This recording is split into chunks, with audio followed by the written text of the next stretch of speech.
Every few seconds, another American swipes a credit card, at the gas station, the grocery store, or online late at night. For many, it's just part of daily life. But beneath each of those transactions lies a staggering truth. U.S. household debt has hit an all-time high, topping $18 trillion. Credit card balances alone now exceed $1.2 trillion. This isn't just a side effect of modern living. It's the engine that keeps the American economy running. Consumer debt fuels spending, and spending drives nearly 70% of the nation's GDP. That means when Americans borrow to buy, they're not just making purchases, they're propping up the entire system. And here's the twist: the system is built to encourage it. Banks, retailers, even the government rely on this cycle of borrowing and spending to keep the machine moving. But what happens when debt stops being a tool and becomes a trap? What if the economy is so dependent on it that pulling back could cause it all to unravel? In this video, we're peeling back the layers of this trillion-dollar phenomenon to reveal how consumer debt quietly became the backbone of American capitalism, and what that means for the future of everyone living in it.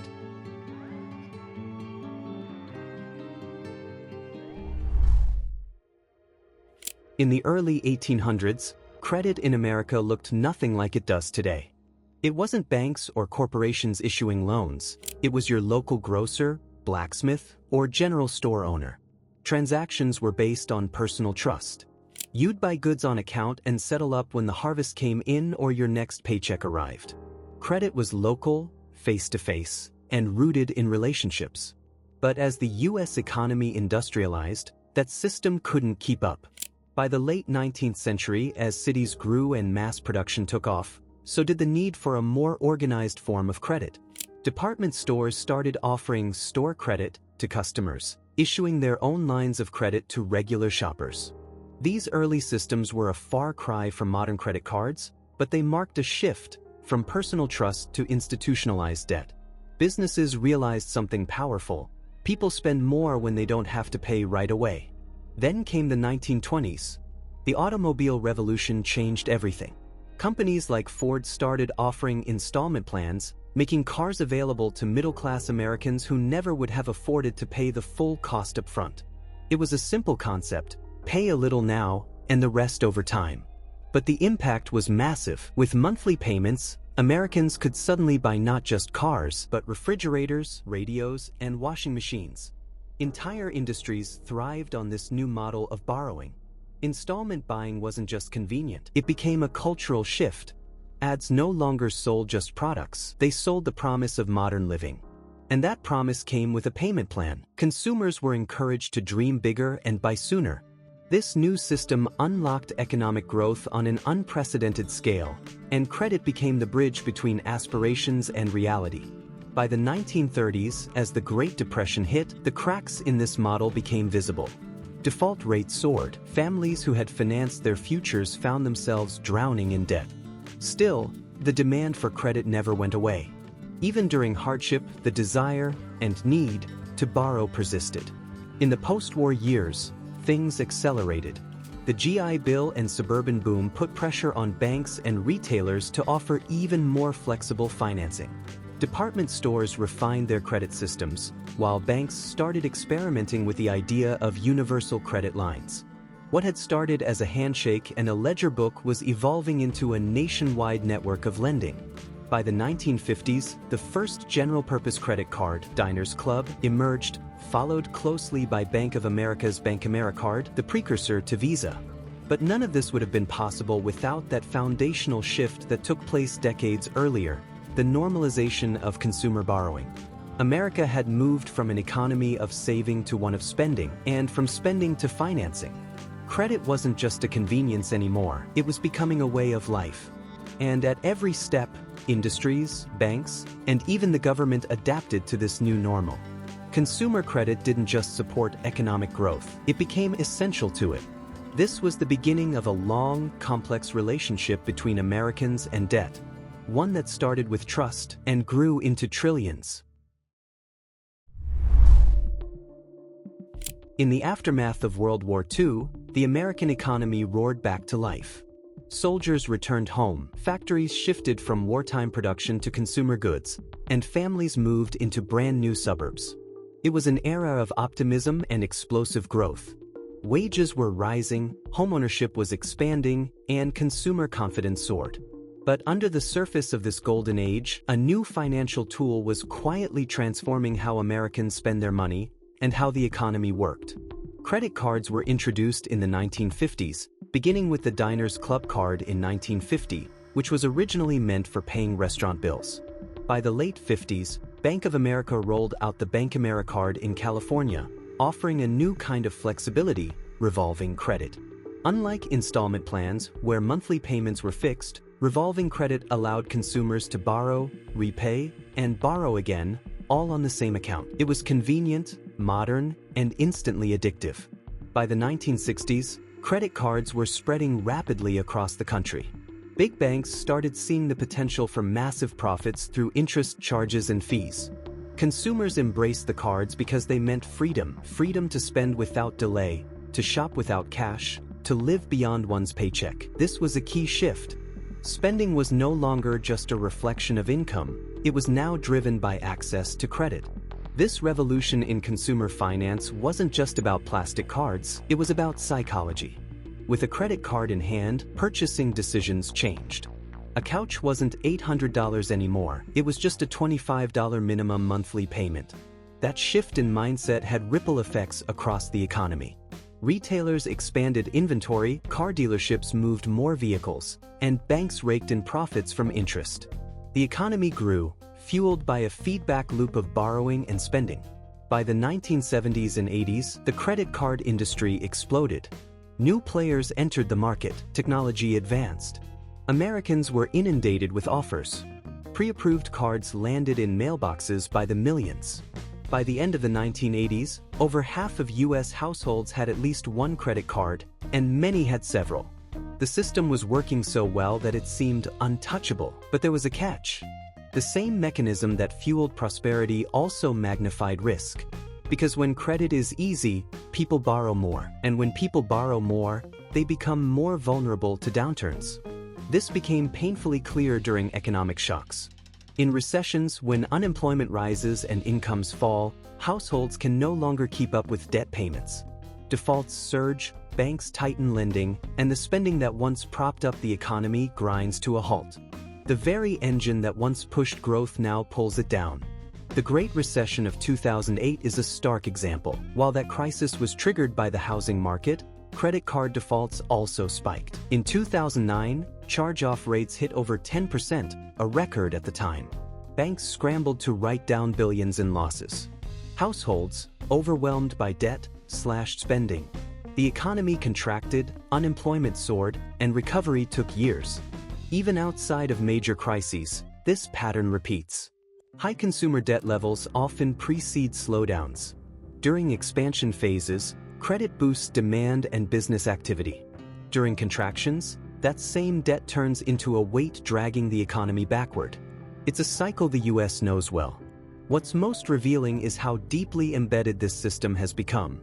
Policy decisions, from interest rate adjustments by the Federal Reserve to tax incentives for spending, are often crafted with the knowledge that consumer borrowing drives the economy. It's no longer just a tool, it's a necessity.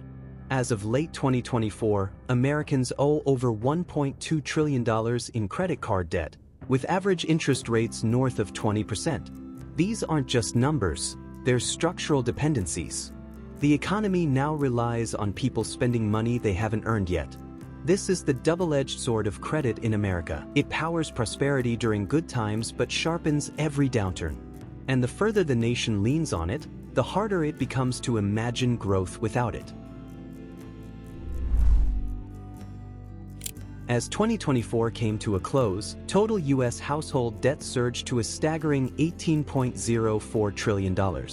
That's not just a number, it's a mirror reflecting the financial pressure squeezing millions of Americans. Credit card balances alone hit a record $1.21 trillion, with the average cardholder carrying over $6,000 in revolving debt at interest rates topping 20%. These aren't isolated struggles. They're part of a national pattern, and it's only accelerating. So what's behind this explosion of debt? It starts with the cost of simply staying afloat. Over the past decade, the price of housing, healthcare, childcare, and college tuition has soared. A median home now costs more than $420,000. Rent in major cities regularly exceeds $2,000 a month, and student loan debt is still hovering around $1.6 trillion. Meanwhile, wages have barely budged. Adjusted for inflation, the average American's real income has remained stagnant for years. People aren't spending recklessly, they're borrowing just to survive. This gap between earnings and expenses creates a financial chasm, and credit becomes the bridge. When rent eats up half of a paycheck and medical bills show up without warning, credit cards step in as the safety net. But unlike a savings account, that net comes with steep interest, late fees, and penalties. What begins as a lifeline quickly turns into an anchor. Another major factor is how easily credit is now offered. Financial institutions compete fiercely to issue cards and loans, often targeting individuals with lower incomes or poor credit histories. From zero-interest promotional periods to aggressive mailers promising instant approval, the message is clear: borrow now, worry later. This culture of easy credit masks the long-term consequences, especially when interest kicks in and payments snowball. But the impact of debt goes far beyond bank statements. It's emotional, it's psychological, and it's personal. Studies consistently link high debt levels to anxiety, depression, and even physical health issues. It affects relationships, job performance, and sleep. For many, the stress of being one missed payment away from disaster never goes away. One survey found that 60% of Americans lose sleep over money worries. That's not financial planning, that's survival mode. For younger generations, the situation is particularly grim. Millennials and Gen Z entered adulthood during or after the Great Recession, and many are now contending with student loans, inflated housing costs, and an unstable job market.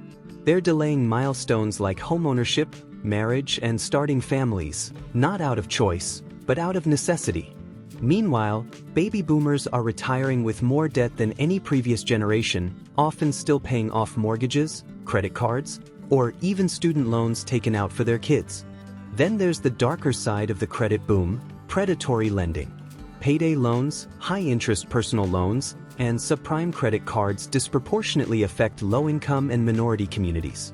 These financial products are designed to trap borrowers in cycles of debt, where even small amounts balloon into unmanageable obligations.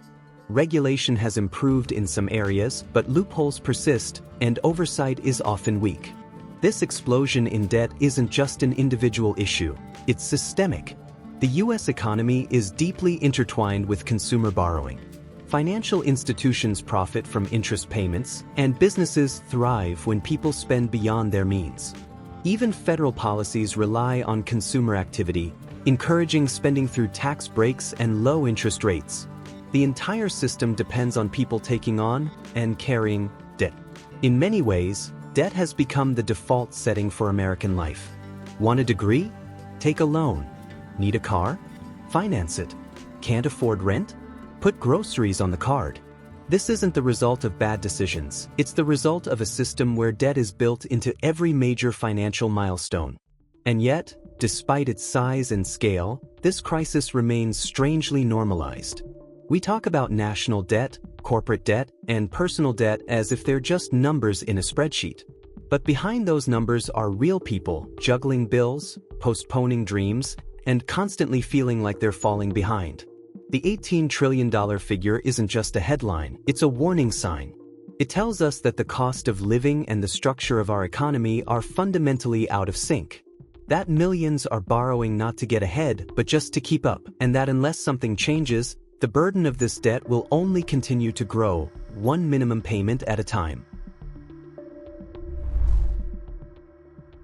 The U.S. economy has been fueled by consumer debt for decades. From credit cards to auto loans and mortgages, debt isn't just a personal issue, it's a structural feature of how the system operates. But as consumer debt soars past $18 trillion, a growing number of economists, analysts, and policymakers are questioning whether this house of cards can keep standing. On paper, things might not look catastrophic. The economy is still growing, the unemployment rate remains relatively low, and consumer spending continues to prop up corporate profits and GDP figures. But under the surface, the cracks are getting harder to ignore. Delinquency rates are rising fast. By the start of 2025, over 5% of credit card balances were at least 90 days past due, a sharp jump from just 2 years ago. Auto loan delinquencies, particularly among younger borrowers, are also surging. This suggests that more Americans are running out of financial runway. One of the biggest stressors is the interest rate environment. After a long stretch of ultra-low borrowing costs, the Federal Reserve's rate hikes, designed to tame inflation, have made all forms of debt more expensive. For the average household, this means higher monthly payments across the board, on credit cards, mortgages, student loans, and car notes. Even those with steady incomes are struggling to keep up as interest eats into their budgets. And when people pay more in interest, they spend less elsewhere, slowing down the broader economy. This raises serious questions about long-term sustainability. Can an economy so heavily reliant on debt continue to grow, or is it heading toward a breaking point? Experts are split. Some believe that high debt levels are manageable, especially since much of it is tied to long-term investments like homes or education. They argue that as long as jobs are available and incomes rise, however slowly, most consumers will keep repaying their loans, and the system will hold. But others warn that the foundation is weaker than it looks. They point out that wage growth has lagged behind inflation for years, household savings have dipped to pre-pandemic lows, and a significant share of Americans are just one emergency away from financial ruin. In this environment, even a modest economic shock, a spike in unemployment, a housing downturn, or a geopolitical crisis could cause default rates to spike and tip the economy into recession. So what can be done? One avenue is structural reform, raising wages, lowering healthcare and education costs, expanding affordable housing, and easing the financial burden on the middle and working class. These changes would reduce the need for households to rely on debt just to make ends meet. Others push for stronger consumer protections and tighter regulations on lenders to prevent predatory practices. Increased financial literacy programs could also help consumers make more informed borrowing decisions. Still, deeper conversations are emerging about the need to rethink economic growth itself. Should prosperity hinge on consumption powered by credit? Or is there a better model, one that doesn't leave millions in a permanent state of financial stress? The warning signs are growing louder. Debt has been used to patch over structural weaknesses in the economy, but it can't be the foundation. If the system doesn't adapt, the collapse might not come from a single dramatic event, but from the slow erosion of financial resilience across millions of households. The house of cards can't keep rising forever. Consumer debt isn't just a personal burden, it's a pillar holding up the entire U.S. economy. From its historical roots to today's $18 trillion mountain of household debt, this system has fueled growth, but at a heavy cost.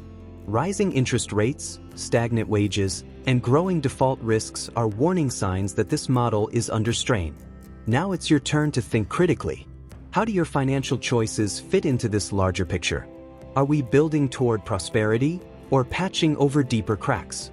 We want to hear your voice. Drop your thoughts in the comments, whether it's your personal experience with debt or your ideas on how the system could be improved. If this video opened your eyes, hit that like button, subscribe for more deep dives, and share it with someone who needs to see this. Because here's the real question. Can a debt-fueled economy sustain the American dream, or is it quietly tearing it apart?